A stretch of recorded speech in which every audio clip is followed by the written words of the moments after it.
సొంత జిల్లాపై CM Revanth Reddy focus పెట్టారు. 2 MP స్థానాలు గెలిపే లక్ష్యంగా కసరత్తు చేస్తున్నారు. కలిసికట్టుగా పనిచేసి మహబూబ్ నగర్, నాగర్ కర్నూల్ పార్లమెంట్ స్థానాలను గెలిపించాలని నేతలకు సూచించారు. ఉమ్మడి మహబూబ్ నగర్ జిల్లా నేతలతో రేవంత్ రెడ్డి సమావేశమయ్యారు. ఎమ్మెల్యేలు, ఎంపీ అభ్యర్థులు, ఎమ్మెల్సీ అభ్యర్థులతో కీలక చర్చలు జరిపారు. ప్రస్తుత రాజకీయాలు, ఇతర అంశాలపై దాదాపు 2 గంటల పాటు మంతనాలు సాగించారు. లోక్సభ ఎన్నికల్లో అనుసరించాల్సిన వ్యూహంపై దిశానిర్దేశం చేశారు ముఖ్యమంత్రి. ప్రభుత్వం అమలు చేస్తున్న సంక్షేమ పథకాలను ప్రజల్లోకి తీసుకెళ్లాలన్నారు. ప్రజా సమస్యల పరిష్కారంలో ప్రభుత్వం చొరవను వివరించమని రేవంత్ నేతలను కోరారు. 100 రోజుల పాలనలో కాంగ్రెస్ అమలు చేసిన గ్యారంటీలను తెలియజేయాలని ఆదేశించారు. సమన్వయంతో పనిచేసి ఉమ్మడి జిల్లాలో 2 పార్లమెంట్ స్థానాలతో పాటు ఎమ్మెల్సీని గెలిపించుకోవాలని సూచించారు. మొత్తం మీద ఉమ్మడి మహబూబ్ నగర్ ఎంపీ, ఎమ్మెల్సీ అభ్యర్థులతో ముఖ్యమంత్రి సమావేశమయ్యారు. పార్లమెంట్ ఎన్నికల్లో అనుసరించాల్సిన వ్యూహంతో పాటు ఎమ్మెల్సీ ఎన్నికల్లో గెలుపుకు సంబంధించిన లక్ష్యాలను నిర్దేశించారు. ప్రభుత్వ సంక్షేమ కార్యక్రమాలను ప్రజల్లోకి వివరించి ఓట్ల కోసం ప్రయత్నించాలంటూ ముఖ్యమంత్రి దిశానిర్దేశం చేశారు. మణికంఠ ఫోన్ లైన్లో జాయిన్ అవుతున్నారు. మణికంఠ, మహబూబ్ నగర్ స్థానానికి సంబంధించి మహబూబ్ నగర్లో ఉన్నటువంటి 2 పార్లమెంట్ స్థానాల్లో అలాగే ఎమ్మెల్సీ ఎన్నికల్లో అనుసరించాల్సిన వ్యూహాలకు సంబంధించి ముఖ్యమంత్రి నేతలకు ఎలాంటి దిశానిర్దేశం చేశారు? 2 గంటల పాటు జరిగిన సమావేశానికి సంబంధించిన సమాచారం ఏంటి? ఎస్ రామదాస్, మహబూబ్నగర్ జిల్లాలో జరగబోయేటటువంటి 2 పార్లమెంటు స్థానాలతో పాటు ఎమ్మెల్సీ ఉప ఎన్నిక కూడా జరుగుతున్న నేపథ్యంలో ఈ 3 స్థానాలలో కూడా ఈ 3 ఎన్నికల్లో కూడా ఖచ్చితంగా కాంగ్రెస్ పార్టీ విజయం సాధించాలనే దిశగా ముఖ్యమంత్రి రేవంత్ రెడ్డి అడుగులు వేస్తున్నారని చెప్పవచ్చు. అందులో భాగంగానే నిన్న ఏదైతే ఉమ్మడి మహబూబ్నగర్ జిల్లాలో ఉన్నటువంటి 12 మంది ఎమ్మెల్యేలతో, అదేవిధంగా ఎమ్మెల్సీలు, ఎంపీ అభ్యర్థులు, ఎమ్మెల్సీ అభ్యర్థి వారందరితో కూడా, ముఖ్య నాయకులందరితో కూడా ముఖ్యమంత్రి రేవంత్ రెడ్డి సుదీర్ఘంగా 2 గంటల పాటు చర్చించినటువంటి పరిస్థితి. పూర్తిగా మహబూబ్నగర్ పార్లమెంట్ తో పాటు నాగర్ కర్నూల్ పార్లమెంట్ స్థానంలో, అదేవిధంగా ఉప ఎన్నికల్లో ఉన్నటువంటి ఎమ్మెల్సీలో కూడా ఖచ్చితంగా కాంగ్రెస్ పార్టీ గెలవాలి. అందులో భాగంగానే కాంగ్రెస్ పార్టీ గెలిచిన తర్వాత ప్రజా పాలన ఏ విధంగా అవలంబిస్తుంది, ప్రజలకు ఎటువంటి పథకాలను తీసుకొస్తుంది, గెలిచిన 100 రోజుల్లోనే 6 గ్యారంటీల అమలుపై, వీటన్నిటిపై కూడా పూర్తిగా ప్రజల్లోకి తీసుకెళ్లాలి. ప్రజలకు ఈ అంశాలన్నింటినీ కూడా చేరవేయాలి. ఎటువంటి సమన్వయ లోపం లేకుండా నేతలంతా కూడా కలిసి కట్టుగా పనిచేయాలి. ఇక్కడ మనం ఏదైతే అసెంబ్లీలో విజయం సాధించామో అదే విధంగా ఇప్పుడు జరగబోయేటటువంటి పార్లమెంట్ ఎన్నికల్లో కావచ్చు, అదేవిధంగా ఎమ్మెల్సీ ఉప ఎన్నికల్లో కూడా విజయం సాధించాలంటూ కూడా నేతలందరికీ సూచించినటువంటి పరిస్థితి. మొత్తంగా చూసుకున్నట్టయితే మహబూబ్నగర్ జిల్లా ముఖ్యమంత్రి రేవంత్ రెడ్డి సొంత జిల్లా కావడంతో ఈ జిల్లాపై ముఖ్యమంత్రి రేవంత్ రెడ్డి ప్రత్యేక ఫోకస్ పెట్టారు. ఇప్పుడు జరగబోయేటటువంటి ఉప ఎన్నికలకు ఏదైతే ఎమ్మెల్సీకి సంబంధించినటువంటి ఉప ఎన్నిక 28వ తేదీన ఉన్న నేపథ్యంలో ఎమ్మెల్సీగా ఉన్నటువంటి పోటీ చేస్తున్నటువంటి జీవన్ రెడ్డిని కూడా గెలిపించుకోవాలని కూడా సూచించినటువంటి పరిస్థితి. అందులో భాగంగానే చాలా మంది సీనియర్ నాయకులు కావచ్చు, అదేవిధంగా కౌన్సిలర్లు, ఎంపీటీసీలు, జెడ్పీటీసీలు అంతా కూడా కాంగ్రెస్ పార్టీలోకి వస్తున్న నేపథ్యంలో వారందరినీ కూడా ఆహ్వానించాలి, వారందరికీ కూడా గౌరవం ఇవ్వాలి అంటూ కూడా ముఖ్యమంత్రి రేవంత్ రెడ్డి సూచించినట్టుగా తెలుస్తుంది. అందులో భాగంగానే ఎమ్మెల్సీ ఎన్నికల్లో విజయకేతనం ఎగురవేసే దిశ కాంగ్రెస్ పార్టీ పావులు కదుపుతుంటే, మరోవైపు పార్లమెంట్ ఎన్నికలు సమీపిస్తున్న నేపథ్యంలో మహబూబ్నగర్ పార్లమెంట్ స్థానానికి ముఖ్యమంత్రి రేవంత్ రెడ్డి ఇన్ఛార్జ్ గా ఉన్నారు.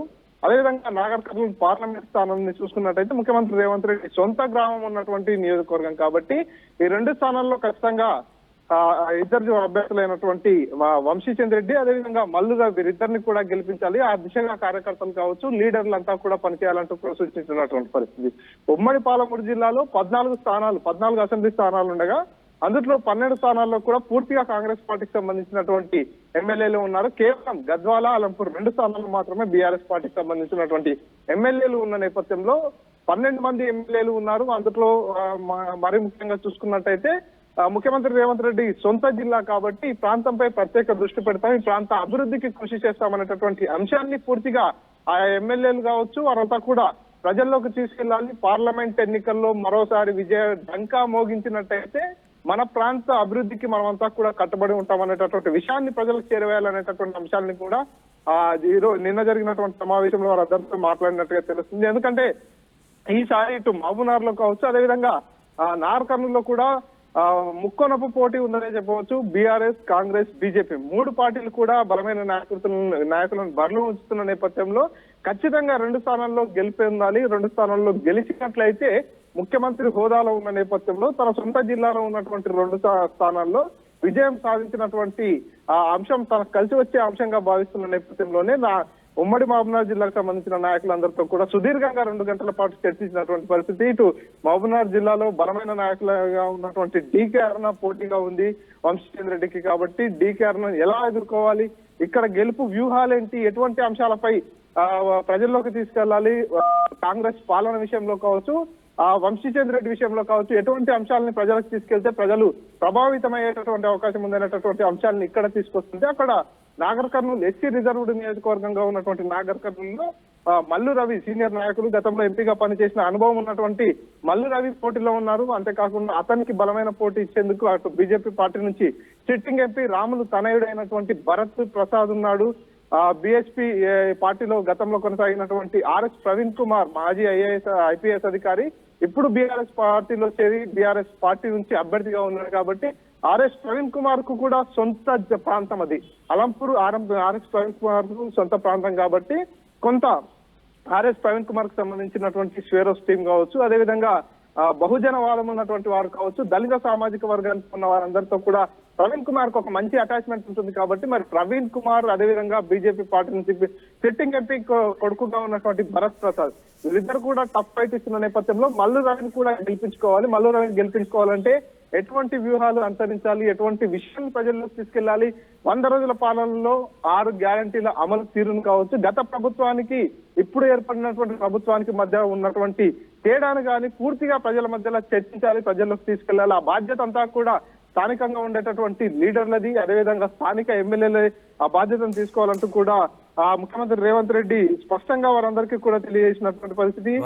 పోలింగ్ బూత్ల వారీగా ఈ యొక్క కార్యక్రమాన్ని అంతా కూడా తీసుకురావాలి. పోలింగ్ బూత్ల స్థాయిలోకి వెళ్ళిపోయి ప్రజల్లోకి కాంగ్రెస్ పార్టీకి సంబంధించినటువంటి విషయాలన్నీ కూడా తెలియజేయాలి. కాంగ్రెస్ పార్టీ ఎటువంటి విధానాలను అనుసరిస్తుంది, కాంగ్రెస్ పార్టీ గెలిచిన తర్వాత వచ్చిన మార్పుతో పాటు రాబోయే రోజుల్లో కూడా ఎటువంటి మార్పులు తీసుకొచ్చే అవకాశం ఉంది, ఎలాంటి సమస్యలు ఉన్నాయి గ్రౌండ్ లెవెల్లో, ఆ సమస్యల పరిష్కారానికి ఏ విధంగా పెద్దపీట వేస్తామనేటటువంటి అంశాన్ని కూడా ప్రజల్లో డిస్కస్ చేయాలి.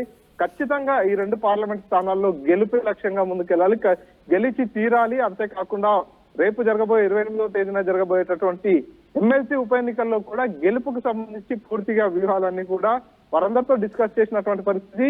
2 పార్లమెంట్ స్థానాలకు సంబంధించినటువంటి ఎన్నిక, అదేవిధంగా ఎమ్మెల్సీ ఉప ఎన్నిక, ఈ మూడింటికి సంబంధించి కూడా సుదీర్ఘంగా చర్చించారు. సొంత జిల్లా కావడంతో ఇక్కడ గెలుపొందినట్టయితే పూర్తిగా మరింత పట్టు దొరుకుతుంది.